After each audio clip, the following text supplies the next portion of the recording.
सेवा में लेंगे यदि सेवा विराजमान। देखो साधना का फल होता है, सेवा का फल नहीं होता। सेवा का सीधा फल होता है स्वामी के समीप नित्य सेवा में पहुंच जाना। आज तक हमें कहीं ऐसा प्रमाण नहीं मिला कि श्री जी की सेवा करने वाले की गति में अंतर हुआ हो।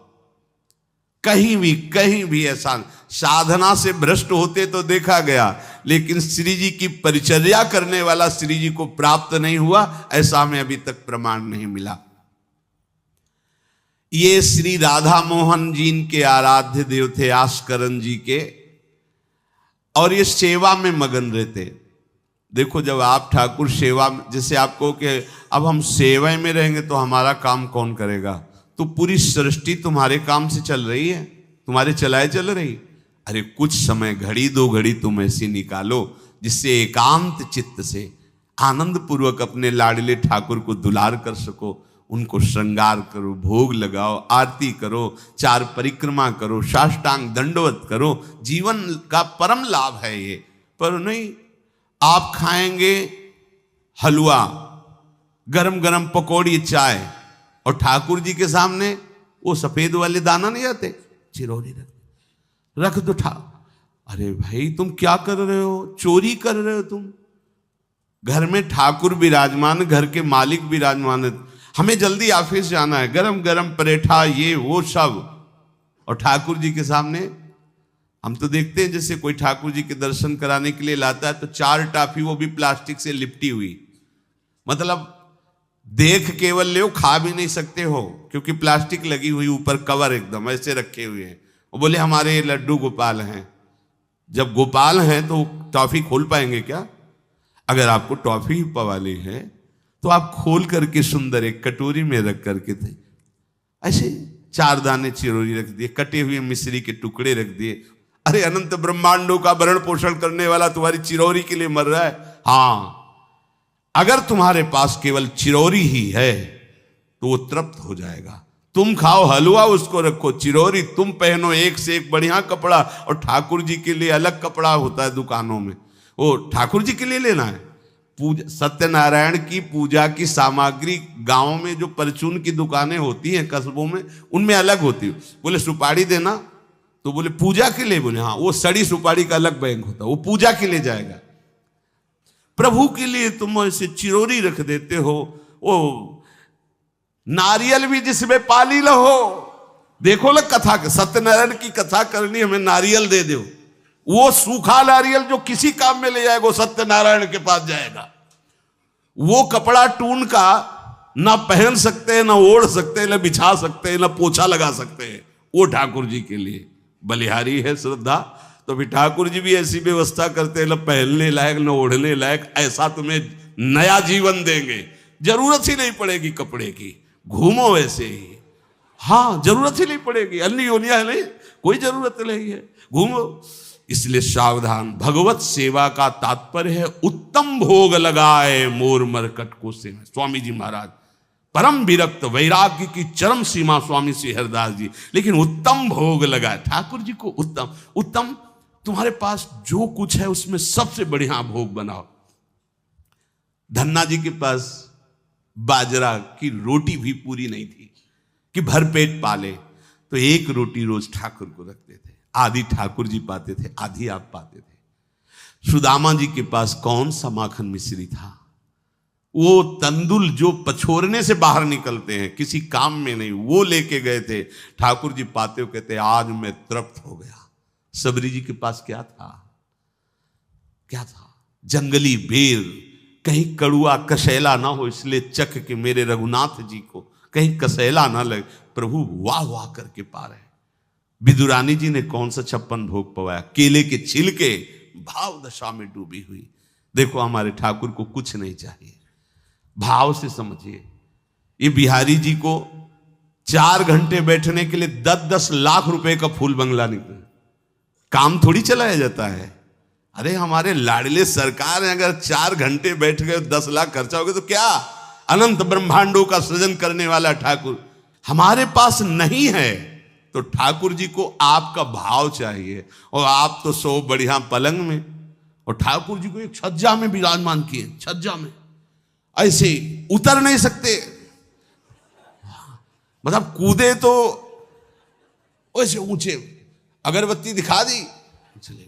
आप तो नहीं, अपने लाड़िले ऐसे प्यार करो, ऐसी जगह सिंहासन रखो कि उतर कर अगर आपके वन विहार करना चाहे तो उतर लेना, ऐसा विराजमान करो आराम से।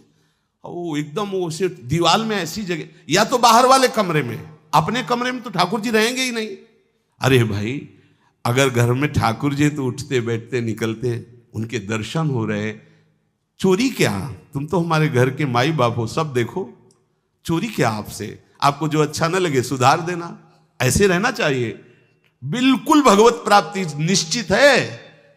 ये सेवा पद्धति है, बड़े भाव से आप इसको स्वीकार कीजिए। हमारे लाडले बड़े कृपालु हैं। अरे जहर पिला रही है छाती में लगा के तो परम पद दे रहे हो, तुम दूध पिलाओगे तो तुम्हें परम पद नहीं मिलेगा।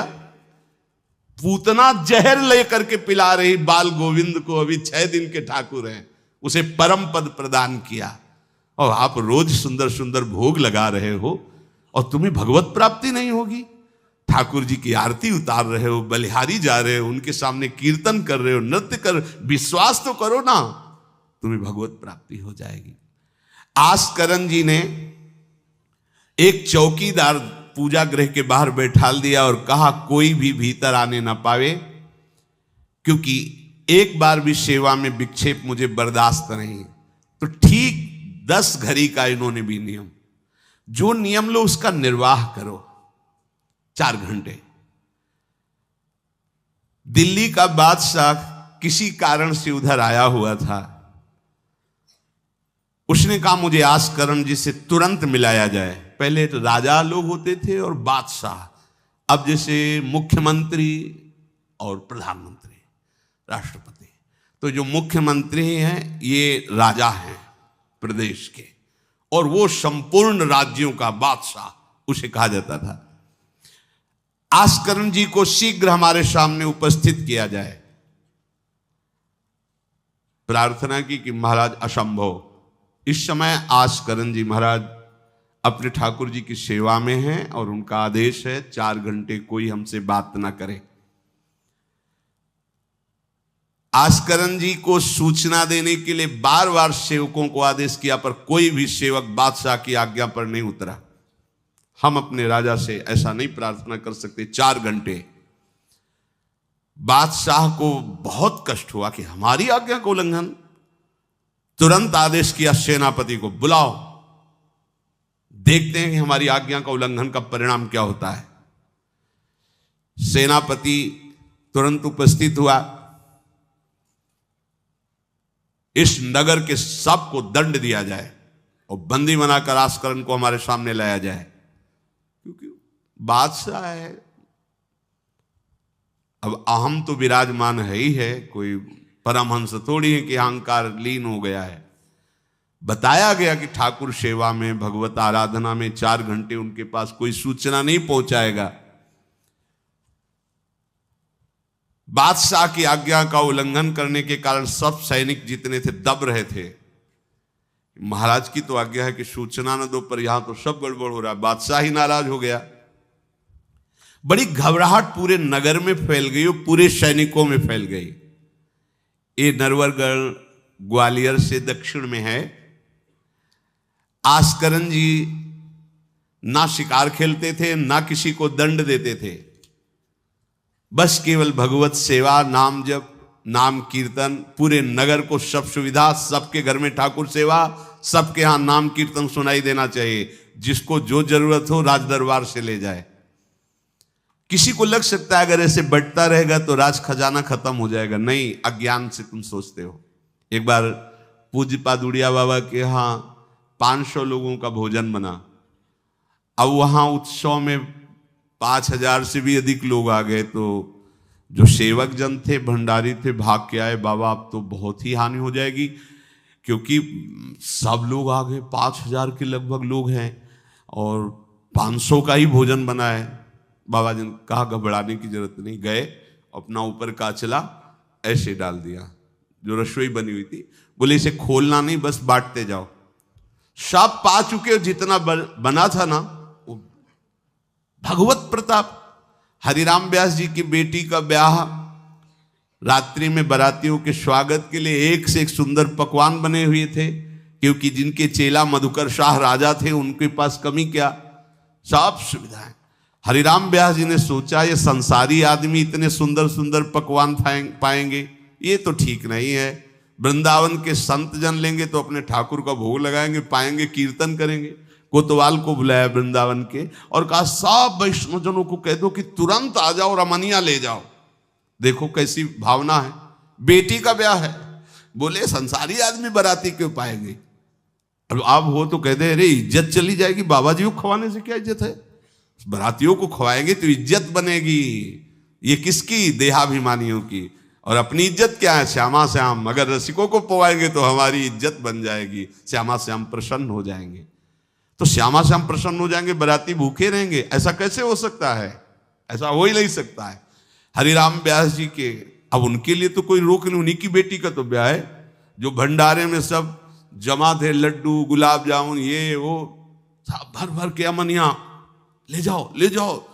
अब ब्रजवासी संत जन सबको बांट दिया, पर जितना भंडारा था उतना ही बना रहा। कर तुम अकर तुम अन्यथा कर तुम सर्व समर्था सा ईश्वरा। तुम प्रभु के लिए समर्पित हो तो तुम्हारे यहां हानि कैसे हो सकती है कि हम भाई ठाकुर सेवा में समय देंगे तो हमारा काम बिगड़ जाएगा, ठाकुर जी के भोग राग की बात करेंगे तो पैसों की कमी हो जाएगी। पक्की मूढ़ता है, ये ऐसा व्यापार है ठाकुर सेवा संत सेवा, ऐसे करो और कई गुना बढ़कर के हाथ में आ जाएगा, देख लेना। क्योंकि सब दुखों का कारण पाप है, और जब ठाकुर सेवा संत सेवा तो इससे पाप नष्ट होते। जे ही पाप नष्ट हुए सुख का मार्ग खुल गया, पर अज्ञानी जानता नहीं है। अब बादशाह के आदेश से हड़कंप मच गया। कही के पठाई कहो कीजिए लड़ाई, सुनी रुचि उपजाई चली पृथ्वी पति आयो है। पर्यो सोच भारी तब बातियों विचारी कही, आप एक जावो गयो अचरज पाई है। सेवा करी सिद्धि साष्टांग होई के भूमि परे, देखी बड़ी बेर पांव खड्ग लगायो है। कट गई एड़िए पे टेढ़ी हूं न भौं करी, करी नित नेम रीति धीरज दिखाई है। बादशाह ने कहा आखिरी हुक्म है, आस्करण को हाजिर किया जाने, संपूर्ण सेना से विध्वंस मचा देंगे, नरवर गण को पूरा नष्ट कर देंगे। जो प्रधान सेना नायक था वो हाथ जोड़ करके बादशाह से बोला कि आप समझो, हम आपके सेवक हैं, आपसे लड़ कैसे सकते हैं, आप बादशाह हो, पर मेरी प्रार्थना है आप अकेले जाकर के देख लीजिए, आस्करण जी सेवा में है, अकेले जाकर बात कर। हम सूचना नहीं दे सकते पर आपको रोक नहीं सकते, आप जाकर के बात कर लीजिए। बादशाह को लगा कि बात तो सही कि हमारे ही अनुकूल है, ये कोई वैरी तो है नहीं, चलो कोई अंगरक्षक नहीं। और स्वयं अंदर जाकर के देखा तो सारी सेवा हो चुकी थी, ठाकुर जी की साष्टांग दंडवत कर रहे थे। सत्संग में भी कहा है कि आप लोगों का जैसे शरीर स्वस्थ है तो साष्टांग दंडवत का नियम लेना चाहिए। अपनी ठाकुर सेवा करके 5, 7, 11, 21, 51, 108 अपने ठाकुर जी 4 परिक्रमा की, कहीं से भी 108 दंडवत।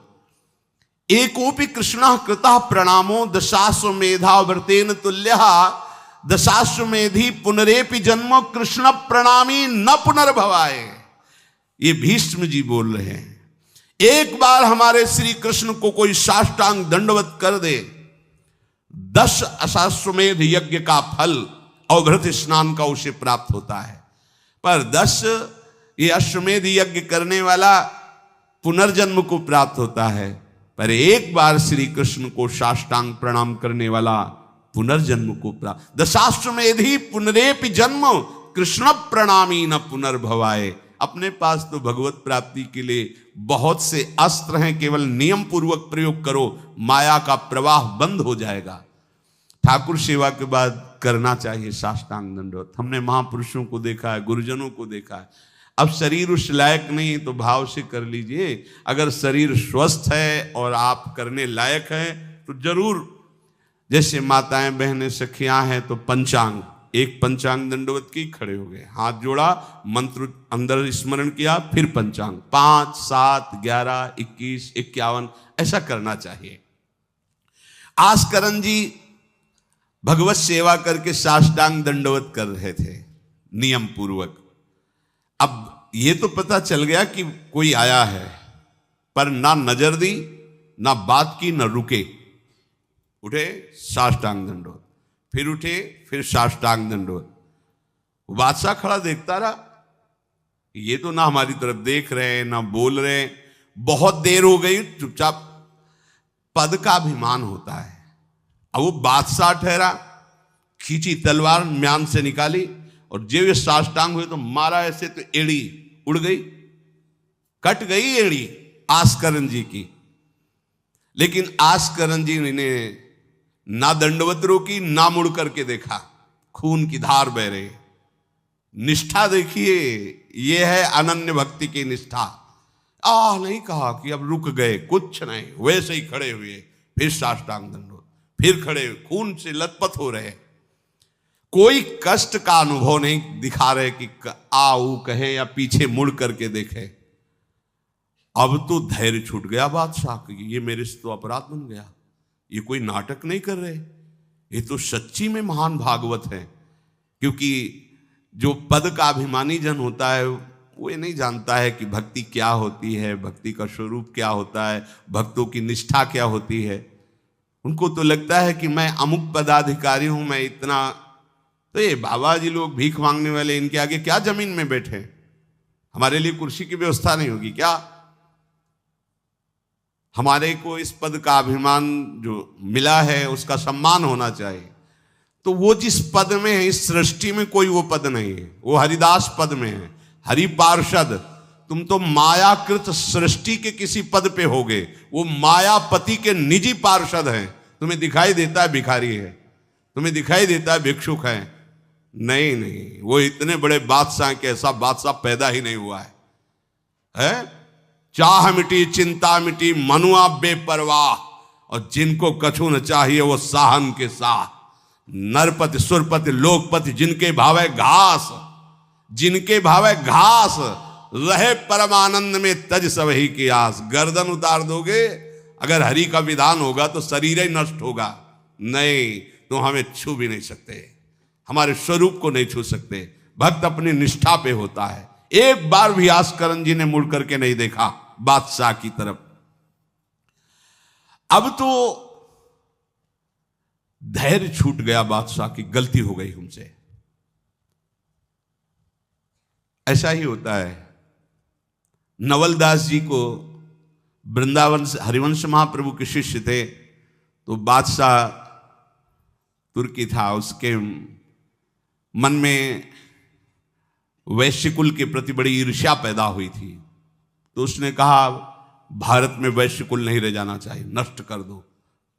आतंक स्वरूप उनका काटना मारना, लाखों वैश्यों का कत्ल कर दिया।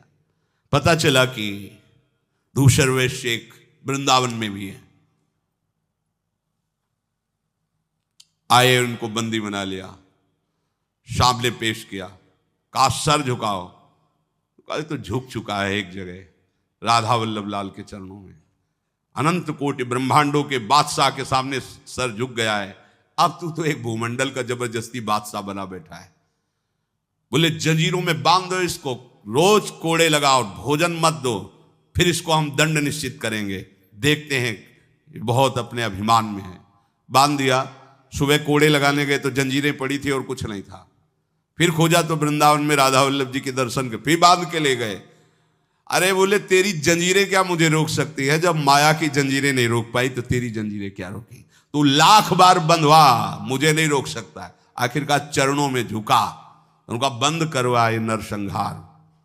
तेरे इस नरसंहार से कुछ नहीं होने वाला, तू शांति से रह, ये ऐसे उपद्रव करना बंद कर। तो ये जो पदाभिमानी जन हैं, एक अभिमान में न जाने कैसे कैसे बड़े अपराध हो जाते हैं, भक्तों को नहीं जानते हैं। उठी चिक डारी तब पाछे सो निहारी, कियो मुजरा विचारी बादशाह अति रीझे हैं, हित की सचाई यह ने कुना कचाई होत, चर्चा चलाई भाव सुन सुन भींजे हैं।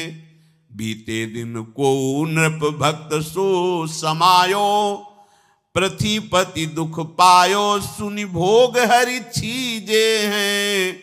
करे विप्र सेवा तिने गांव लिख न्यारे दिए, वाके प्राण न्यार लाड़ करो कही धीजे हैं।